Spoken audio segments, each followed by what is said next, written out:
So Nico, me and you come together to create a bit of content for your 6 by Nico audience in a week that we were obviously supposed to launch your London restaurant.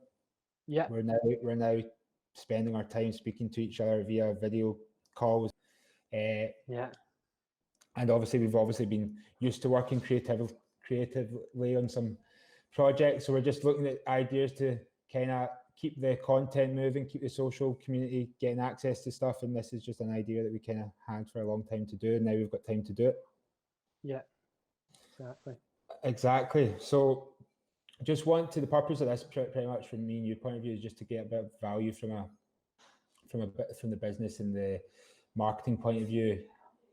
And just talk about what we've kind of done in the last couple of weeks. Yeah. Up to this point. And also we've also asked your customers and stuff some questions that we can give them some knowledge on. So why don't we start with London. Obviously London. We spent a bit of time in London before the actual closure of the restaurants. Do you want to just go in a bit detail about how that involved for you? So obviously every time before we do a launch, we take a core team. We head down to London, we take an Airbnb, the whole team stay together. And then it's like normally like a week of preparation. So it's like clean the restaurant, unpacking, just total organisation. So we're obviously in London. Like I think we came down on Friday or Saturday before lockdown. And at that time, we were probably in hindsight, looking back, we were a bit oblivious to it all. We just didn't want to believe that it was going to happen. It was going to go to lockdown. We were kind of really firm like that. No, we just keep going until we're told otherwise. So that's what we done. We went in there. We just started to clean. And then obviously every day from like the Monday to that Friday, we went back to Airbnb and watched the press conferences or went to a hotel and watched on the laptops to kind of try and get a feel for what's happening. It was probably about the Monday, Tuesday time. It kind of sunk home, I think, with everyone that like me, yourself, Rachel, that Colin and all that we're all going to get told that we've got to obviously close the doors. So once we kind of realised that, the kind of main strategy, we kind of anticipated it was going to happen on the Monday. We didn't think it was going to happen on Friday, but we thought it was going to be Monday, it was going to go to lockdown. So it was just about a kind of, the strategy there then was making sure we got round all the staff and all the restaurants, bar Belfast, who would be FaceTime. So we started off, we pulled obviously everybody into London to kind of break the news to them that obviously the restaurant won't be launched. We think it's going to go to lockdown. At the time, lockdown was obviously the best thing because it was a very grey area. The government were encouraging people to not go to restaurants, but telling restaurants to stay open. So the lockdown obviously cleared a lot up, more black and white. That was it. Basically on the Thursday, on the Wednesday we decided, and the Thursday we started putting the plan into action. So went and addressed all the staff on Thursday in London. That was just really a process to reassure everyone, of job security, that the company was healthy, was going to make it through it, that they'd be taken care of. So we addressed everyone then. We went up to Manchester that evening. We addressed the whole of the Manchester team at 12 o'clock at night. Jumped to obviously Liverpool the next day. Jumped to Liverpool the next morning. Then up to where'd we go? Up to Glasgow. Spoke to the head office on the Friday afternoon about 3 o'clock. Then went to Edinburgh and came back to your office where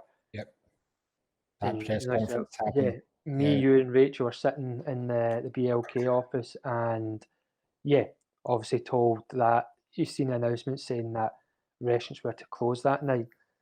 And then it was just a distinct memory. As soon as that happened, as if like I wasn't watching it, the phone just started going. Yeah, I remember being there and seeing you, Rachel, in your face, like the kind of how gutted you kind of guys were, because I know you hadn't been to Glasgow or spoke to Belfast yet, and you were kind of really wanting to speak to your guys and kind of relay the message that you've showed everyone else across the UK. And I kind of saw like straight away your guys' main priority was to kind of speak to your staff, and you were straight on the phone, both of you, and just communicating to everyone as best as you can and making your arrangements to get round the restaurants that night. Yeah. So yeah, and we managed it. So as I said, we actually went to Edinburgh after the announcement. We then went back to the office and we FaceTimed after their service in Belfast, FaceTimed the whole of the Belfast team. So they were all sitting in the restaurant about 11:30. And then from there went up to Glasgow and then spoke to Glasgow. And that was kind of just like really, yeah, phase one was it of the whole thing was ensuring the culture, ensuring the team, everything was all set for this. Because it wouldn't obviously be where it is today without the team. So that was like number one priority, like at that time. Obviously, we put the closing down procedures in. Obviously, everyone went in for a deep clean the Saturday. I tied up a couple of things like on like the Saturday, Sunday, and then had to go into kind of isolation. And then in the background, it's just been, we always said that no matter what, like, yeah, I kind of made a promise to the team and I said to everyone like that I'd be working every day throughout it. So just in the background every day with yourself and all that, Andy, Rachel, Morgan, Robbie, it's just all been about the strategy, isn't it? It's always been about long-term goals, like how we keep content fresh, how we, keep engagement with customers. Just all about strategy, about adapting to the market. It's that's what we've been doing.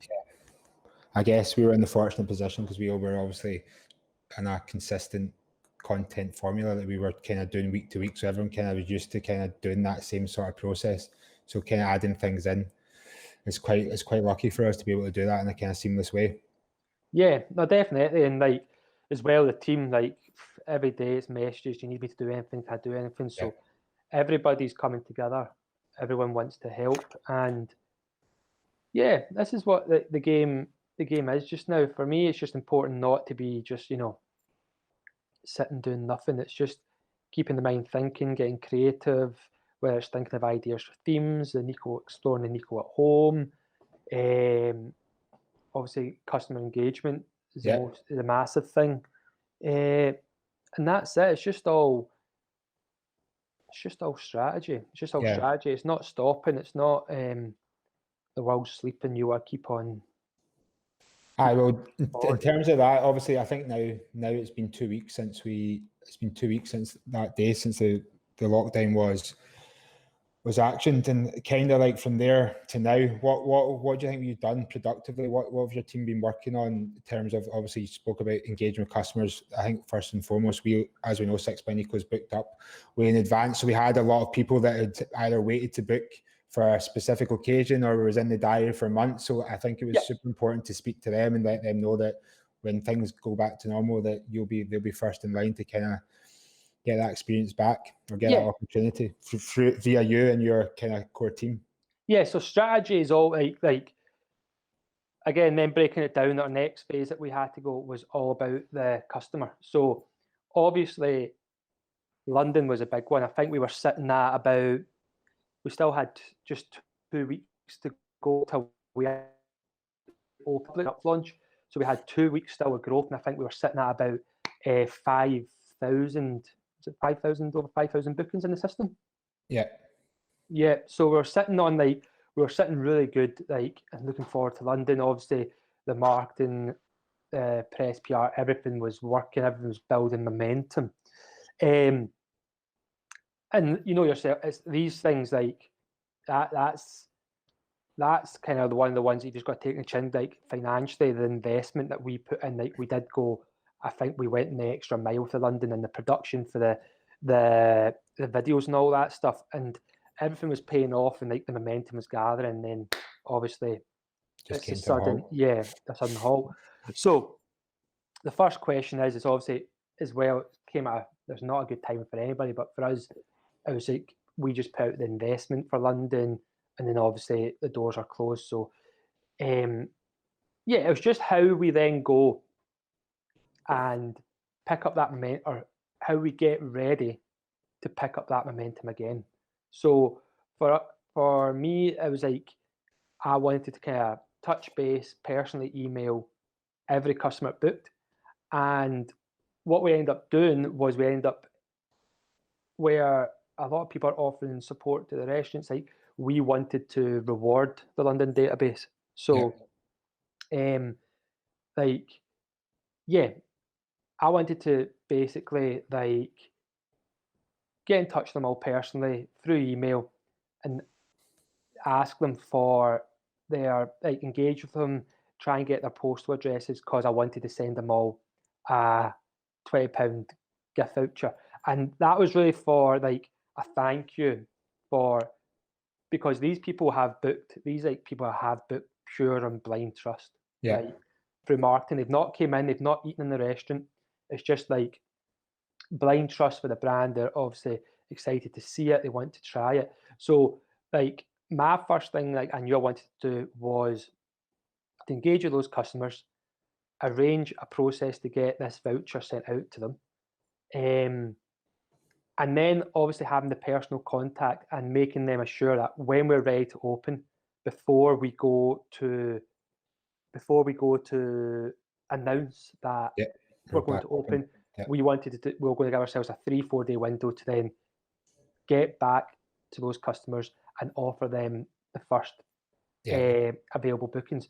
So it's really just nurturing that, like that guest has put a lot of blind trust in the same booking with you, wanting to take care of them. Obviously, apologize we had to shut, rewarding them, thanking them, and then wanting to kind of take care of them till the next booking process. So that was like the number one thing in London was like that tactic of getting those customers, getting them on a personal one-to-one level, rewarding them, and then letting them know that when it opens up, we'll be in touch so they can use that voucher when we open back up. Because it is, I mean, it's a speed bump. But everything. We will as a country all overcome this, and the world will overcome this, and everything will start back up. It's just a matter of timing now. So, that was the kind of number one kind of thing we worked on. I'd say the part of the strategy, which took about, still on the go now. It's not, it's a lot of customers, a lot of people to email, to interact with. So I'm still working on that just now. Yeah. Yeah. And I guess another thing is obviously the other customers in other cities across the UK who had bookings. I guess you've kind of touched base with them and created a kind of personal touch as well. Yeah. So obviously it's a mass. It's all around the UK. Yeah. So that's where the teams came in to help. So again, similar. It was all the people that the tactic. There was all the people that kind of on the way up that cancelled through it, and all the people we've cancelled just for April just now. Even though it might go on long, we've just cancelled April's bookings just now. We wanted again get in touch with everyone, and just basically, I guess the thing there is just like these are all customers, like some new ones, some that have visited several times, a couple of times. So it was really just to it's just to show them that we're there, that we care, that we apologise they couldn't come, and to kind of offer them the one-on-one engagement and service that when things, if they want, like we'd love to get in touch with them when things open back up and give them first access. So it's just really that kind of, for me, it's always been built from like really early on. It was a stage where it's like I still like spend hours and hours a day like emailing customers. And it's like kind of been built with that. It's like the kind of depth we kind of work in the 6 by Nico community. So for me, it was just important that we kept that going. Obviously, the UK's doing it all at one time is massive. So the senior management team helped out in that. So we kind of split that. So Rachel took control of like the Glasgow database, Ailsa took control of Edinburgh, Stephen took control of Belfast, Colin with Manchester, Rowan and Liverpool. So we kind of split that up because to do obviously it was like I think it was something crazy like in the month of April 30,000 Yeah. covers we had to all cancelled. Or maybe it was probably maybe more than that, but a minimum of 30,000 covers. So, booking wise, that will be about 12, 13,000. So it's a lot of emails and a lot of engagement. So we kind of split it up between the team. So yeah, that was kind of really the next phase of like the strategy was just like engaging with the customers, like letting them know we thank them, letting them know we're still here, we want to help them, we can't wait to welcome them back. And it's just that kind of it's just kind of what it's all been built on as the customers and like looking after them, doing everything we can. So it's just, continuing that even though during this time. So that was kind of the next phase of the kind of strategy that we're still working on just now. So on that note, I guess a lot of things that you spoke about so far is very customer centric, and I guess that's where we can lead in to discuss why we're doing something like this and why we've done other things along the lines of a vlog and getting the team involved. Is trying to give access or knowledge or insight to like what everyone is doing during this period, because I guess, as you said, things just don't pause. We were in the middle of about to launch new menus across the city. We've got channels that normally get loads of content posted across them on a regular basis, loads of questions, loads of people commenting, and we can't just stop communicating with these people. So no, the show goes on. It's just like it's adapting to that as well and trying to use time, because obviously we're now working remotely, but I think we've not probably communicated this well since we started, like generally everyone on a general basis, because we're all combining together and collaborating together to do these things. Yeah, and like the thing is, like with 6 by Nico, it is like it's a great concept, but we've still got to execute, and we've still got to execute to deadlines every 6 weeks. So we've still got to do creatives, we've still got to do our video, our marketing strategy. We've got to obviously create the menus, do tastings. We've got to then bring everyone from the UK to Glasgow, do the training, put everyone back, and implement the menu. So it is a very heavy work. I mean, we all love it, we all enjoy it, and like we're so used to it now, we wouldn't have it any other way. But we are constantly, every day, it's a race against time. Yep. So it's kind of weird now that like time. Yeah, that's taken away now. And as I say, we've discussed stuff like this that we'd love to do, and now we've got the time. Yeah, it's got time to execute it. And like as I say, I just like my passions like the restaurants and business and that, and like it's just like just now it's just like it's adapting to it. It's adapting. It's like everyone's in the same boat. So it's how can we adapt to the current situation, and how can we just do the best for what we're working with just now. And it's always been the case in business throughout. So yeah, that's what we're doing just now. We're just trying to just trying to adapt, stay passionate, stay driven, but like never ever losing focus. I guess, like some of the things we discussed just is like obviously we're doing the vlog, we're doing this kind of podcast, and we want to bring guests and other restaurateurs to discuss what they're doing so other people can learn from them, and so we can speak to them as well and offer them any value we can. And then also we spoke about the home by Nico, which we'll go on to. And also like kind of we've done a Q&A on Instagram. Morgan did that, and people were asking for recipes. We did a survey where we asked the customers what they'd want to see. So again, basing around what the customer wants, and that's when we started figuring out what the next stage is based on what they're telling us. I guess we did that survey. I think got like 20,000 people answered it, telling us exactly whether they wanted a recipe pack or a at home or delivery or whatever it may be. And we're just kind of step by step trying to execute that based on what we know the customers want now. Yeah.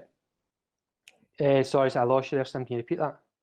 I'm just saying that this kind of survey to our customers kept that focus around them, which is super important for like us kind of using this process to invest the time onto other kind of strategies or content that we can produce quite easily.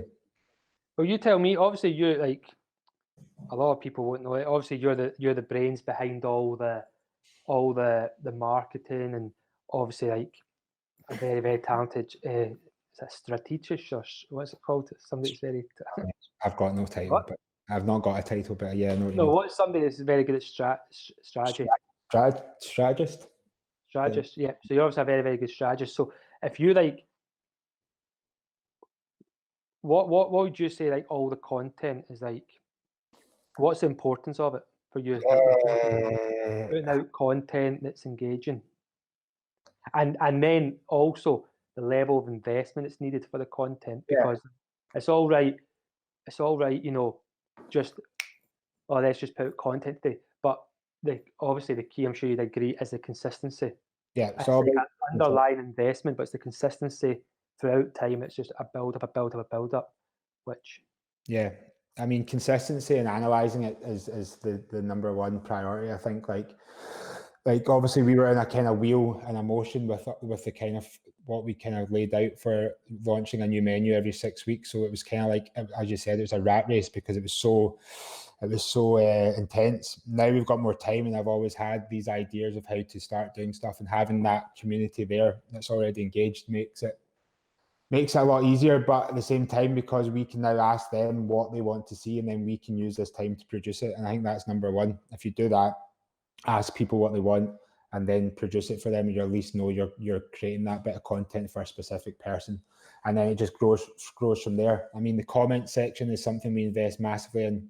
Morgan does a massive, amazing job in just like speaking to the customers all the time on social media across all the platforms, like literally dynamically as it happens, which gives us another bit of information on what to do next. And yeah, just going with like research and what we feel right. I mean, you've also obviously been close best friends since school, so we kind of know what each other like to do and how we can do it. So that kind of helps the process, working with each other and people around you that you kind of like and trust. But I guess that's where like asking the community was number one priority when this all happened. We did that straight away. We just said like, look, we're going to be shut. What would you like to see? Would you like to see recipes? Would you like to see a Nico at home? Would you like to see different bits of content? And then we've just used that to kind of, which sounds so simple, but not like, yeah, a lot of people would just say, let's go and do the live this, and they don't actually ask. Like, so it sounds so simple, but probably is not. we go deep after it. So we'll do it, and then we'll go back to, so we'll then execute it, and then we'll then go back to the people that said they want it and go to them first and be like, hey, we listened to you, so this is for you. Here's an option. Do you know what I mean? And I think that kind of process to it's building the layers. It's getting like the dominoes in place, isn't it? Like for Home by Nico, you can touch on that process. We kind of had different. There was like a different approaches to doing it initially, and then we kind of combined on that. You've combined with your chef team to create something that's probably a bit more realistic. But again, the kind of feedback for that was massive. Everyone was like, in the comment section was like, please do this, please do this, please do this, please do this. So it gives us that kind of, I guess, that kind of passion to do it when you know it's like there's demand for it. Do you know what I mean? We're not just doing it for the sake of doing it. We're doing it for the sake of like not being able to serve customers right now, and now giving them an opportunity to get access to something that you guys can produce. So do you want to maybe so the Home by Nico stuff, do you want us to discuss that in terms of how that's getting rolled out and what your thoughts on vision for that? I know you've been working really hard on that the last couple of days. So really, like, it was, I always try to think like, what would I want? Like, what would I want? And if I'm like, just now I'm not home, sadly, but because I'm self-isolating, but if I was home with my family, like, I would still love a treat. Yeah. And I would want it to be hassle-free, and I would want kind of restaurant standard food. So it's almost like bringing a restaurant experience. The idea was like to bring a restaurant experience like to your home table. So like through that it'd be, like, you know, where the ingredients, the produce is all well taken care of, it's well seasoned. It's like a standard above, I'd like to think, the majority of obviously household cooks, because it's done by like a professional chef team. So it's really kind of bringing that like experience like to the house. So it was like the idea we said like was to sell the experience for 4 people, and it's like almost offering like 4 courses, you know, wine, a whole package, which for them it is just a case of like reheating in the oven. So or reheating. So like the first one we're doing is like we're doing like a home baked focaccia bread. We've got a celeriac and apple soup with beef fat croutons. Then the main course we're doing like a beef Wellington for 4. We're serving that with truffle cauliflower cheese. We've got some like roast and confit veg all in there as well, confit garlic, some roast veg. We've then got a cheese course, so like we've got some amazing Turnsworth cheese with crackers and spice pear chutney. And then the last course is like a sticky toffee pudding with like Devonshire clotted cream. So, but in the idea of it all, it's like it's all there, it's all ready. It's a pre-order system, and then get delivered to their door safely. And for them, sorry, a bottle of wine with that as well. And for them, it's just that for what we wanted for our customers was just like, you know, yeah, it's just taking that hassle away. It's just you just set the table, you put the bottle of wine and the bread on the table, and then it is just boiling the soup and serving. It's all seasoned, it's all made perfectly. It's the Wellingtons in the oven. Wellington in the oven has got, we obviously give out cooking methods for everything and a probe to make sure it's all cooked to the perfect temperature. The cauliflower cheese, everything's just whacked in the oven, warmed up. Tunsworth cheese is just taken out temper to room temperature. So all the instructions are there. And it's just giving that kind of, restaurant experience in a kind of family home setting.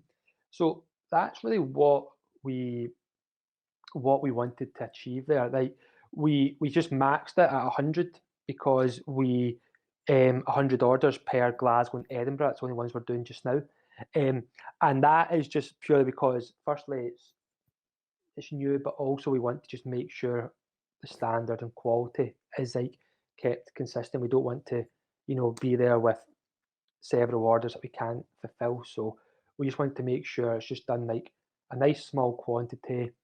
It's prepped on the day. The bread is baked on the day when delivery's happening, so that bread comes as fresh. It's not baked the day before, So we've kind of thought of a lot of layers in it and how we have to kind of execute it, which is the most important thing because we don't want to be like, just pack everything up and then deliver it, So we're making sure like the small details, like we're baking the bread on the day, we're carving it. It should still be warm, hopefully, when it's getting delivered. And everything's just done right, and everything will be tasty, packed full of flavour. And then, I'd like to think that it'd be, it'd be a nice treat for like a family of 4, or 2 people that want to eat really well, which would probably be me. Over the weekend. Yeah, I think definitely the access to food right now is a good talking point, but. Again, we're just doing, well, you guys are doing this on a test by test basis, so we're going to analyze it, make sure it's and the other thing is we wanted to get the kitchens back up and people cooking again, because a big part of it, what we want to do as well, make sure we're doing throughout this whole process is giving back.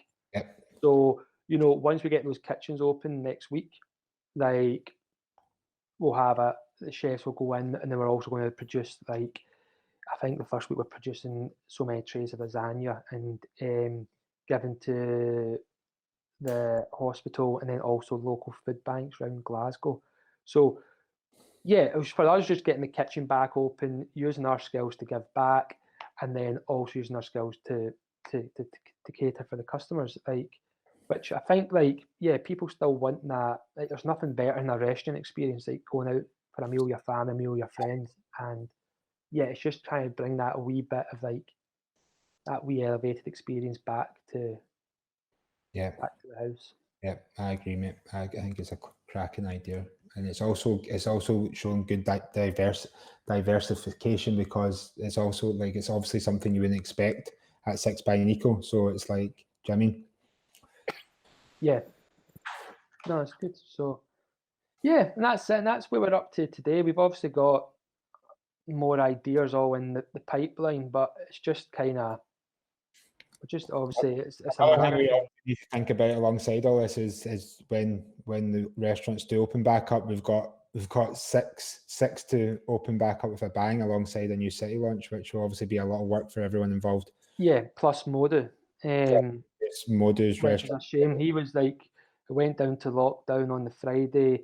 The work was meant to start on the Monday for 10 days, and he was meant to be launching. So it came at, listen, as I said, there's never good timing. But yeah, for me, like the dream is. Quickly, just the Modu thing, like obviously we announced that before lockdown, but do you want to maybe just give a bit of an insight into what happened with that? Because I know we filmed that video back in December, secret until the other week. So the whole story with Modu is Modu came to me when 111 by Nico was simply fish.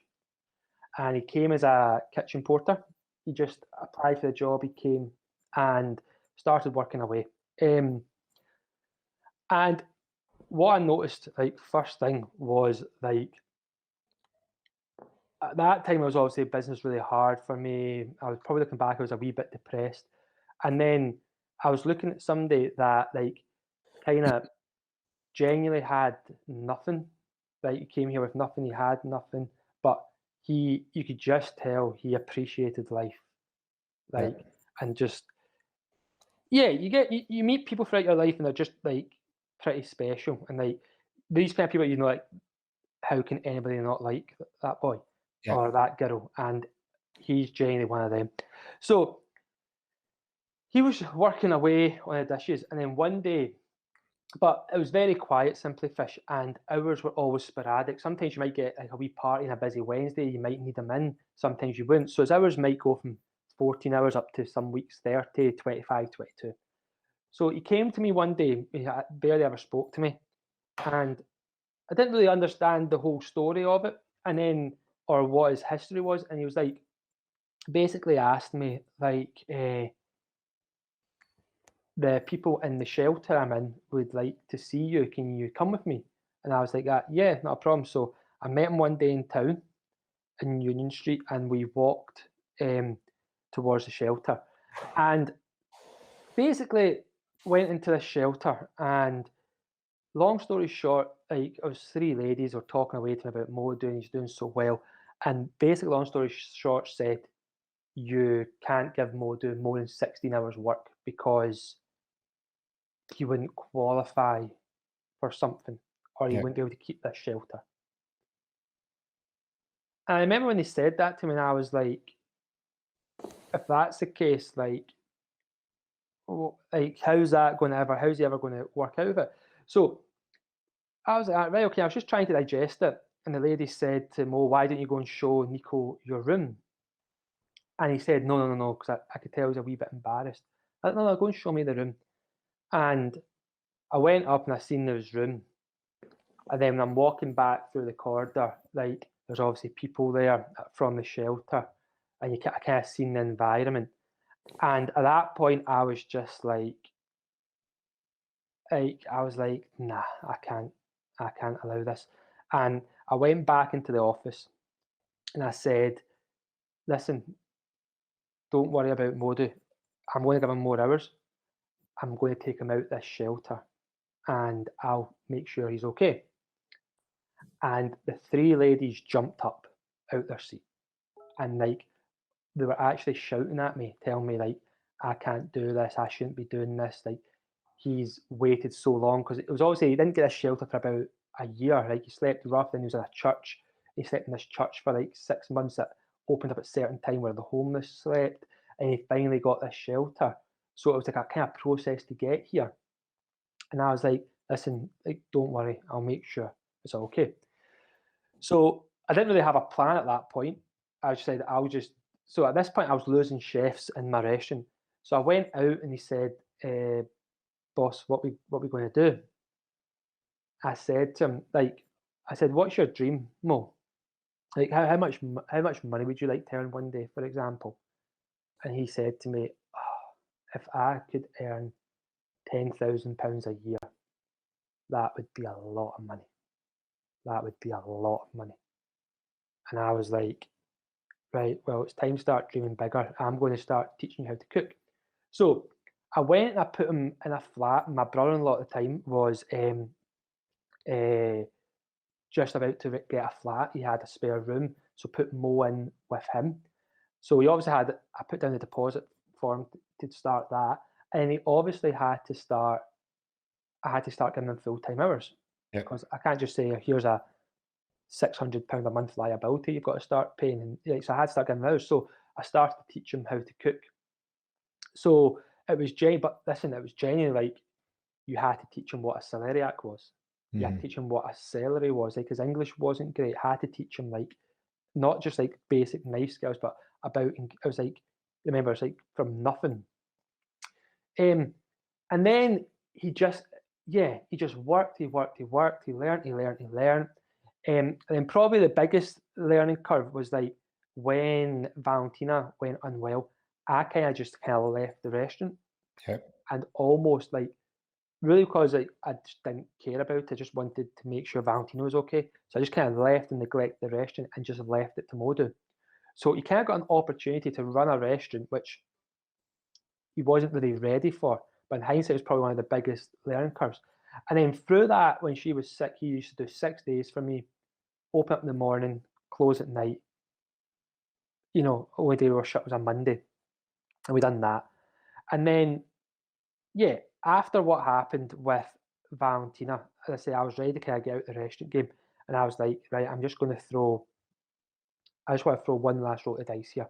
It was the first time I didn't think about business. I didn't think about anything like that. I just said, I was very proud of what I had achieved with Modu. And I was like, I just want to throw one last roll of dice here. And all I want to do is cook food that makes me happy. And I want to teach people like Modu.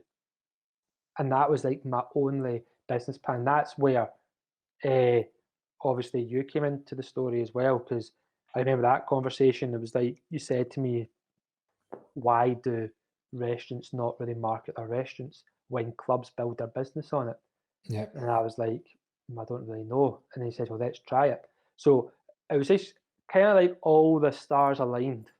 Yeah. And like, you know, just a bit of luck in there and just at the right time, kind of you started working with me and all that together. And it was almost like a test pilot for you. Like if your concept for restaurant marketings would work to a bigger scale. And yeah, I was like probably getting like a platinum service and paying copper. You know, it was like because it was just juice. I was getting like so we were able to invest so much into it, and then we done that, and we opened 111. Like stuff like the price point. Like I didn't really like. I went in at the start said I'm just going to do tasting menu, whatever it was 25 and 3 courses 20, and my accountants were like, "Oh, how are you going to make money?" And I was like, well, I don't really care. I need it to be busy so I can teach people. Yeah. So like I started making business decisions all through passion and not actually thinking of like pound coins, which in hindsight have probably been the best business decisions. I then done that, and then we obviously started to build up a wee bit of money, which we've never done before. And I asked the question like, well, why are people charging this amount for that experience? So then we kind of got like kind of exploited a kind of experience for like a really good price point. So we kind of like, yeah, we kind of ask questions to the industry like, why is a tasting menu in some restaurants sale 80, 90 quid? Yeah. Yeah, why is that? Why does it have to be that? So we kind of exploited this real kind of thing showing like value for money. And then it obviously just took off and everything just started kind of building and building. But from that point, like I always said to Mo, like one day, like I promise you, like this restaurant will be yours. I made the promise to him like from the very, very start when we even started it. Because he was a part of the whole thing when we started it. And like genuinely has never like let me down. Never.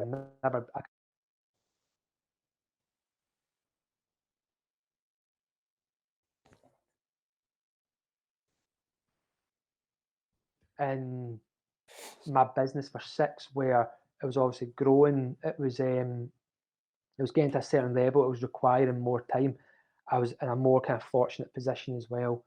And I just thought, like, now the timing's right. It's like, you know, I love the restaurant. I went 1-on-1, you know, I spent 5 years making no money till it changed to 1-on-1. Like, a blood, sweat, and tears were in there. But it was just, for me, it was just like a time to, like, yeah, like, pass the baton over, and it wouldn't be a better person, and let him pursue his vision, his dream. I'd always be there to consult him and help him, and then so I can just focus my full energy and time on six, because obviously our plans for it. So yeah, so just all the like kind of stars aligned, everything, all the timing was right. It was just the right time to do it. So I said I'd obviously pay to get the restaurant refurbed for him, which was due to happen, and then yeah, just kind of go from there, and just kind of now I've got to now teach him this whole behind the scenes learning curve, like a business process, and we've got to now the marketing and all that stuff. So that's the next stage. But yeah, that's how it kind of all worked. Well, we've got time to do it, so we'll do better be learning. Say again. We've got time to do it, so we better be learning. Yeah, that's it. That's it. Right, Nico. Last but not least, well, last today, I've got a segment here where we've actually done a Q&A on Instagram for you. Okay, very good. So we've got the best questions together, and we'll just go through them, and you can give a bit of insight into the questions. So number one, by Carrie Metwo from 6 Belfast. How far in advance do you plan the themes? Not far enough. Not far enough. Day before camp? Like, like, there's been so many times we've tried to plan themes, and then like it can just change. Like, for example, like I remember one day, just like we had a theme set out. We were going to go. I think we were actually going to travel for it. We were going to go and travel for it. It was a destination, and I just watched Inception. I was just in the house one night watching Inception, and that music. And I remember just phoning you about like 4 days before we might be doing a video, saying, "Oh, let's do this theme." I thought of a theme like doing like illusion. Yeah. So it is really like off the it is really off the cuff thinking. It's just like somebody could like plant a seed, and it'll just like be right. That's it. It could be like, yeah, it can be anything. Like, Going to Sicily tomorrow. say again. Pack your bags. You're going to Sicily tomorrow. Yeah, and that's what it is. It's like it can really change. Like, we know, like I'd say the ones we kind of know is like we know what destinations we want to do. Like, we know we want to do like Indian street food one day, but like we've known that, but we've not really kind of put it into play, because it always, yeah, we'll always just keep going and try and find the best one for that time and what we believe in. But I wouldn't say there's as much prep. Yeah, you'd be surprised. Like, Remember sometimes, that like a 4-hour walk to discuss the time menu that we were going to do, and it was like set in stone. We literally spent 4 hours walking about Glasgow about it, and then the next day we're like, you would phone me up, right? We're not doing that anymore. Got another one. I was like, yeah, it's like, yeah, so like that's what I mean. Like, we can, like, the time one we spent, and it was like we're thinking, right, we can do this and research periodic time periods and like really historical dishes and go through time like up to the present point.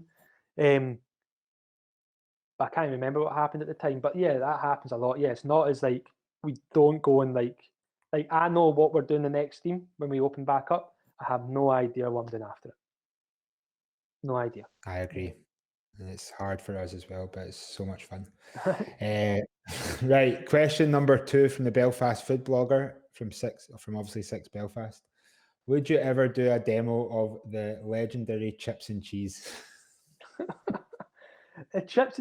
See, the good thing about the chips and cheese is that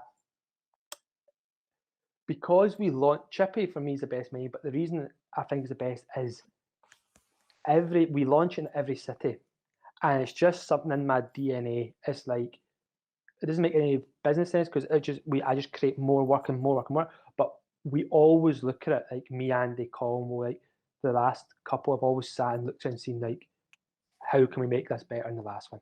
How can we make this better than the last one? So, for example, like chips and cheese today changed from like an espuma to now it then evolved into like a espuma with like a potato, salt and vinegar croquette. And now for London, it was almost going to be served as like a canopy style. So it's going to be like the wee mini espuma with curry oil parmesan crisp. We're going to do like a, salt cod bradnad brown sauce. So like it kind of, yeah, I can do a demo for it in the long run. But like the menu that they had in Belfast now, It's it changed. had like, yeah, I think we've elevated it now. So hopefully we'll bring it back one day, like Chippy 2.0 to Belfast. Yeah, and I think we've moved forward with the dishes. We've kind of Yeah, changed them. We've invested more time, researched it more, just kind of evolved and always tried to make it. How can we make it better? How can we make it better? I don't know if right. that So answers the you've question. not answered the question. No, Are you going to do it? I can do a demo. I can do a demo. That's fine. I think as this last the isolation, a demo is on the cards definitely on Yeah, a recipe of the chips and cheese. that's a good answer. Yeah. So question number 3 from Cheap Chick Guru from 6 Glasgow. What has been your favourite dish? My favourite dish is probably the smoked sausage on chippy. Good option. Yeah, I think so. Answer this too. There you go. What's been my favourite dish? Yeah. I don't know, man. Just nothing will ever compare to the first time you taste the chippy menu. Do you know what I I mean? think the Every dish you have there. Not that everything after that, because that's the first experience you have of it, and like it's just kind chippy of was like, I think, like the perfect theme to kind of represent the brand and what we're about. It's like not too serious. It's like it's taking like memories and kind of playing on those flavors. Obviously, it's got the family heritage and connection. Yeah, I think it's the best yeah, one. That's why we always launch it. yeah. Chippy's good, man. Chippy's the one. Right. Question number 4 from Miss Alexandra, I think from Glasgow. Where do you find the inspiration for your menus? You kind of spoke about this, but where do you? I guess it's collectively now, but where does Yeah. the inspiration come from? Yeah, like where we've been dead lucky is like obviously as the company's grown, like the talent has grown. So now we have like there's just so many like talented chefs, talented people within the company. So it can be like just from an idea. Like genuinely, there's no. I can probably hand heart saying like there's never been a menu where it's just been like one person's created this. Yeah, Just one person. It's always been like, yeah, it's like that kind of company. The kind of company we kind of think like we will always question. So if Andy kind of takes a lead on it most of the time, but he would come with the ideas and then like we would question it. We'd be like, why this, why this, why don't we do this? Do you think that's right? Yeah, and like, so what was the question again? where do you find your inspiration from? Yeah, so the inspiration comes from like, Everyone. yeah, everyone. Yeah, it's just like it can be like, It's quite seasonal now, though, as well, isn't it? Like we're quite. yeah. It's quite like Well, we always try and hit it seasonal. Yeah, we'd never do like Sicily in winter. yeah, Or we'd never do like Catalonia in winter. We'd never do like Indian street food in the summer. We do, although we are doing creativity from a different point, we still want to be seasonal. So we'll still try and think of like a menu to execute strawberries when strawberries are in season. yeah. We'll still try to think of a menu to execute asparagus when asparagus is in season. So although we're playing the creativity in a different way, we always want to try and stick to seasonality and what's happening in the world, like with the weather and stuff. Yeah, I agree. Right. Last question from Sophie Rigg from Manchester. What has been your hardest menu so far? The hardest menu so far. At the start, it was like maybe I'd probably say childhood, the second one we'd done, because like we'd obviously just launched 6. We were doing chippy, and like we were just so in the shite. Like we are obviously like, like trying to get used to it all. And it got to like week 3, and it was like, oh, by the way, we've got to think of a new menu. So then we had to like think of this new menu, execute a video, do the whole process. At the start, believe it or not, see, like I'd genuinely say for about the first year, like 6 Glasgow didn't a new menu. One had to prepare all the food. We had to vac pack it all, bing it all and bring it down on new menu day, because we were so far behind and so in the shite, and we couldn't keep up with it all. Now it's obviously everyone's self-sufficient, but yeah, I'd definitely say the second one was the hardest. Talk to me about what about the hardest dish. Remember that picnic one you did when you cut the wee cubes into a wee pattern? There's been like, what we've learned throughout the process is obviously like, it's creating for that kind of volume as well, and like making sure it's all right creating something. Like, anyone can create something magnificent, but it's making sure that something magnificent can be executed, 400 times a day. That's the hard bit, the skill. So like at the start, we didn't really factor this thing in. So like, we done a picnic blanket test, a dish where it was like a ceviche of tuna, like pickled watermelon and marinated tofu, and we diced it all. So, and then laid it out to look like a picnic blanket, red and white, red and white, red and white. But stuff like that, like we didn't, yeah. Obviously, we've learnt a lot as things have went on and it's evolved. But yeah, we weren't really, at the start, we weren't clued into that as much. Oh well, that was good, mate. How do you think that was? I don't know. You got anything else to say? I think No, mate. Go and have a glass of water or something. I'm running out of battery, mate. Aye, so I guess we're just going to try and go with the flow of this. Maybe add another guest onto it next week, and obviously the Q&A bit. If anyone else has questions, then obviously we're going to do that on Instagram story every Wednesday. So join us on there. Yeah, I think we'd love to get other restaurant tours in and get like kind of what their views are and kind of.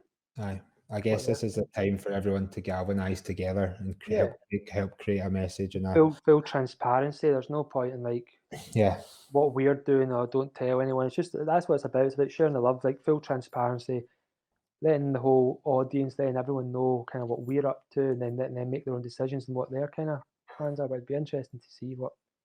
Cool, mate. All right, mate. Well, I'll probably call you in about 2 minutes and just discuss how bad this went, but thank you. Anyway, one love, mate. Catch you. Bye.